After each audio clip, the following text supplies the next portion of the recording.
जीवन हमें एक मौका देता है, इसलिए जब भी सही कॉलेज चुनने का समय आए तो सिर्फ मंगलायतन यूनिवर्सिटी आपके बेहतरीन भविष्य और सर्वांगीण विकास के लिए।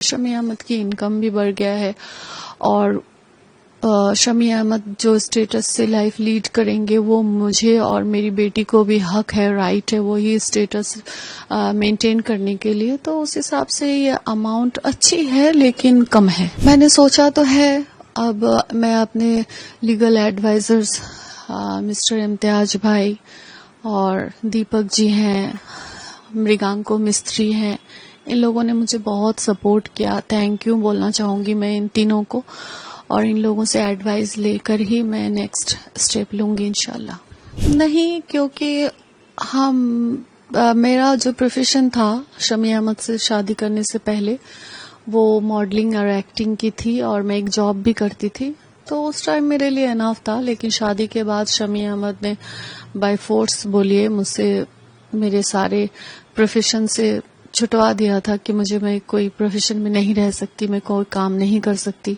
मैं हाउसवाइफ की ही जिंदगी जीऊंगी। तो मैं शमी अहमद से इतनी मोहब्बत करती थी, अपने संसार में अपने बच्चे में मुझे रहना भी अच्छा लगता था, तो मैंने खुशी खुशी इस चीज को मैंने एक्सेप्ट किया था। लेकिन उसके बाद से तो मैं अभी हाउसवाइफ ही हूँ, तो उस हिसाब से मेरी खुद की कोई अर्निंग नहीं है। तो अभी हमारा भरण पोषण का सारा जिम्मेदारी शमी अहमद को उठाना ही पड़ेगा। लेकिन इस चीज के लिए उसने डिनाई किया तो हमें कोर्ट का दरवाजा खटखटाना पड़ा।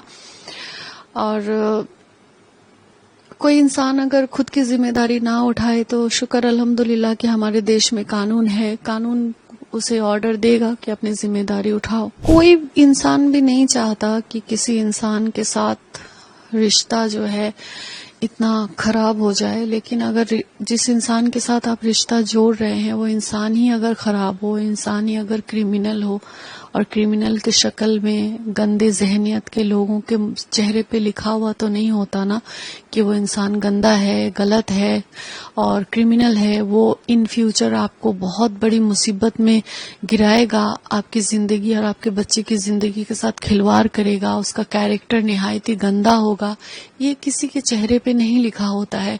और बहुत सारी महिलाएं हैं जो बहुत सारी प्रॉब्लम्स को फेस करती है, तो उसी हिसाब से मैं भी ऐसे शिकार हो गई। मैं यही कहूंगी कि अल्लाह ताला ने बड़े बड़े गुनहगारों को माफ किया है, तो ये भी अपने हर कुकर्म से तौबा करे, गंदी जहनियत को साफ करे। और एक जानवर जो होता है, जिन जानवरों को सेंस नहीं होता है कि क्या भला है क्या बुरा है, वो जानवर भी अपने बच्चे को प्रोटेक्शन देती है या देता है। तो उस हिसाब से शमी अहमद जानवर से भी गया गुजरा हो गया है, जिसे अपनी बच्चे की प्रोटेक्शन, अपनी बच्चे की फ्यूचर, अपनी बच्चे की मोहब्बत उसे नहीं दिखाई दे रही है। तो मैं यही उससे कहना चाहूंगी कि खुदा के वास्ते, अपनी आखिरत के वास्ते, अपनी जिंदगी के वास्ते, ये गलत जिद, कुकर्म करने के बाद जो एक जिद है कि मैं हसीन को बर्बाद कर दूंगा, ये जिद वो छोड़ दे। 7 साढ़े 7 साल हो गया, वो मुझे नहीं बर्बाद कर सका क्योंकि मैं न्याय के रास्ते में हूँ, हक के रास्ते में हूँ, और वो अन्याय के रास्ते में है। उसने मेरे साथ बहुत गलत किया, बहुत कुकर्म किया है, उसने मेरी बच्ची के साथ उसने अन्याय किया है, तो ये सब उसे भुगतना पड़ेगा ही इन सब चीजों को। और अभी भी अगर वो नहीं सुधरा तो इसकी जिंदगी भी जहन्नुम बनेगी इंशाअल्लाह, और आखिरत भी उसकी जहन्नुम बनेगी इंशाअल्लाह।